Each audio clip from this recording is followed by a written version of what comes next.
दुनिया के महासागरों में कैल्शियम कार्बोनेट से बनी हुई विशाल कठोर चट्टानी संरचनाएं। इन्हें बनाया है किसी बड़े प्राणी या मशीन ने नहीं, बल्कि इंसानी नाखून से भी छोटे आकार वाले नन्हे से समुद्री जीवों ने मिलकर। इन संरचनाओं में से कुछ हजारों किलोमीटर लंबी हैं और अंतरिक्ष से भी नजर आती हैं। समुद्रों का वर्षावन कही जाने वाली ये है कोरल रीफ की अद्भुत दुनिया।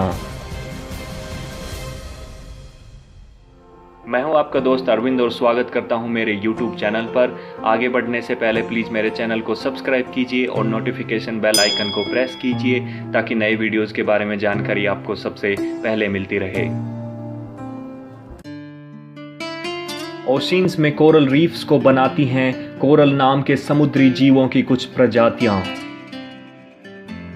कुछ मिलीमीटर के आकार का यह जीव अपने चारों ओर कैल्शियम कार्बोनेट का एक कंकाल बना लेता है। ऐसे करोड़ों जीवों द्वारा एक साथ एक कॉलोनी बनाकर रहने से ये कंकाल आपस में चिपक जाते हैं। पुराने कोरल के शरीर के ऊपर नए जीव उगते रहते हैं और कोरल रीफ का आकार बढ़ता रहता है। समय गुजरने के साथ पुराने जीव तो मर जाते हैं, लेकिन कोरल रीफ के रूप में उनके कंकाल बचे रह जाते हैं।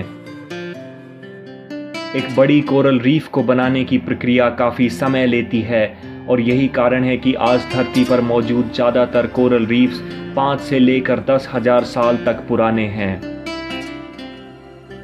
कोरल रीफ दुनिया भर के समुद्रों में ऐसे एरियाज में पाई जाती हैं जहां पर पोषक तत्व अपेक्षाकृत कम मात्रा में होते हैं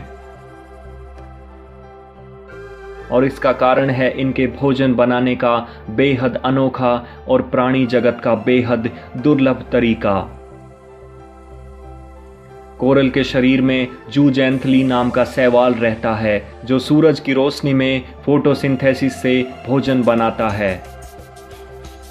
कोरल अपना 90% तक भोजन इसी तरह से प्राप्त कर सकते हैं। इसके बदले में इस एल्गी को कोरल से जरूरी मिनरल्स और सुरक्षा मिल जाती है। जब पानी में पोषक तत्वों की मात्रा बढ़ती है तो और भी कई तरह की शैवाल पानी की सतह पर पनपने लगती है, जो सूर्य के प्रकाश को ब्लॉक कर देती है। सूर्य के प्रकाश के बिना कोरल के शरीर में रहने वाली एल्गी मर जाएगी और इसके बिना कोरल भी। लेकिन इसके बावजूद कोरल रीफ्स के आसपास समुद्री जीवों का एक भरा पूरा संसार पाया जाता है। अब तक ज्ञात समुद्री जीवों की लगभग 25% प्रजातियां कोरल रीफ्स के एरियाज में ही पाई जाती हैं और अभी भी कई ऐसी प्रजातियां हैं जिन्हें हम अभी तक नहीं खोज पाए हैं। कोरल रीफ्स के आसपास सैकड़ों तरह की मछलियां, सांप, घोंगे और अन्य अनगिनत समुद्री जीव और पौधे पाए जाते हैं। ये रीफ्स इन जीवों को छिपने का सुरक्षित स्थान देती हैं और खुले समुद्र के खतरों से बचाने में मददगार साबित होती हैं। और ये कुछ ऐसा ही है जैसे अमेज़न रेन फॉरेस्ट में पाया जाने वाला विविधता भरा जीवन। इसी वजह से कोरल रीफ को समुद्र के वर्षावन भी कहा जाता है। यूं तो दुनिया भर में काफी कोरल रीफ्स पाई जाती हैं, लेकिन ऑस्ट्रेलिया के नजदीक कोरल सी में पाई जाने वाली ग्रेट बैरियर रीफ दुनिया की सबसे बड़ी कोरल रीफ है। 2300 किलोमीटर लंबी और 1,33,000 किलोमीटर एरिया में फैली हुई इस रीफ में लगभग 900 कोरल आइलैंड भी बने हुए हैं। ये कोरल रीफ इतनी विशाल है कि ऊपर अंतरिक्ष से भी दिखाई पड़ती है। ये दुनिया की सबसे बड़ी सिंगल स्ट्रक्चर है जिसे कि जीवित प्राणियों ने बनाया है। यानी इस मामले में बेहद छोटे से समुद्री जीवों ने हम इंसानों की ताकत को भी पीछे छोड़ दिया है। समुद्री जीवन की सबसे प्रमुख कड़ी कोरल रीफ हमारे लिए भी बड़ी महत्वपूर्ण है।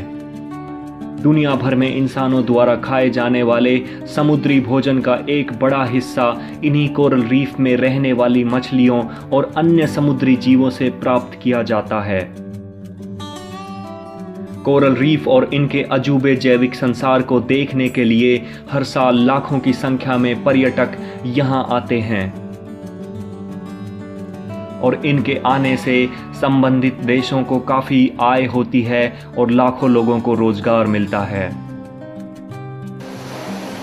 महासागरों की शक्तिशाली और लगातार आने वाली लहरों के खिलाफ ये कोरल रीफ एक सुरक्षा दीवार का काम भी करती हैं और इस तरह से ये किनारों का कटाव रोकने में भी मददगार होती हैं।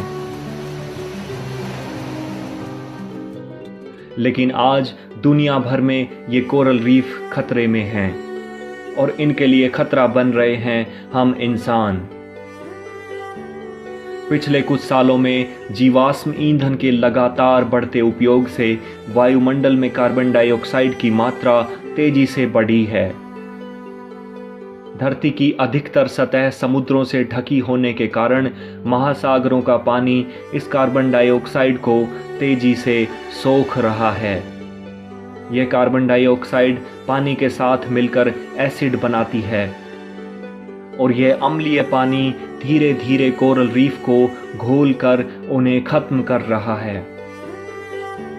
अगर ये सब ऐसे ही चलता रहा तो वो दिन दूर नहीं जब अधिकतर कोरल रीफ नष्ट हो जाएंगी और इसके समुद्री जीवन पर बेहद घातक परिणाम होंगे। कोरल रीफ का नष्ट होना हमारी अर्थव्यवस्था और जीवन स्तर के लिए भी अत्यधिक नुकसानदायक होगा। यही वजह है कि अब सरकारों की तरफ से इन्हें बचाने के प्रयास शुरू किए जा रहे हैं। इनमें कोरल रीफ पर मानवों के आवागमन को नियंत्रित करना, वैज्ञानिक तरीके से लैब में छोटी पौध तैयार करके समुद्र में छोड़ना यानी कोरल रीफ की खेती और समुद्रों में इनके फैलाव को बढ़ाने का उपयुक्त माहौल तैयार करना मुख्य हैं।